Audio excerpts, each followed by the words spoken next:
महाभारत में उमा देवी ने शिव जी से पूछा, क्या क्षत्रिय ब्राह्मण बन सकते हैं, क्या शूद्र भी ब्राह्मण बन सकते हैं? तो शिव जी बोलते हैं, हाँ हाँ पार्वती, तीनों के तीनों वर्ण जो हैं वो भी ब्राह्मण बन सकते हैं। कैसे ब्राह्मण बन सकते हैं? स्वभावा करम च शोभम, अपने स्वभाव के अनुसार। यत्र शूद्रो अपि तिष्ठति, अगर तुम्हें किसी शूद्र के अंदर भी ब्राह्मण के स्वभाव दिख रहे हैं तो फिर क्या? विज्ञे इति में मति, तो मेरी मति में तो क्या है? द्विजेर अते वही, मेरे मति में तो वो द्विज ही है, वो ब्राह्मण ही है। तो शिव जी ने इस बात को प्रमाणित कर दिया है कि अगर कोई किसी भी कुल का क्यों ना हो, उसके अंदर अगर ब्राह्मण के कुल है तो वो ब्राह्मण कहलाएगा। ना योनिर ना अपि संस्कारो, अरे पार्वती जी, कोई योनि से ब्राह्मण नहीं होता है, ना ही कोई जन्म से होता है, ना ही कोई संस्कार से होता है। अरे मैंने तो यज्ञोपवीत धारण कर लिया, मैं ब्राह्मण हो गया। ना श्रुतम, अरे मैंने वेद सुने तो मैं ब्राह्मण हो गया। नहीं।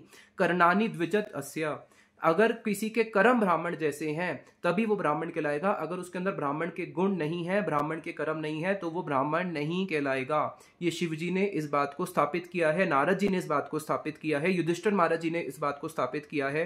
तो हम किनकी बात मानेंगे?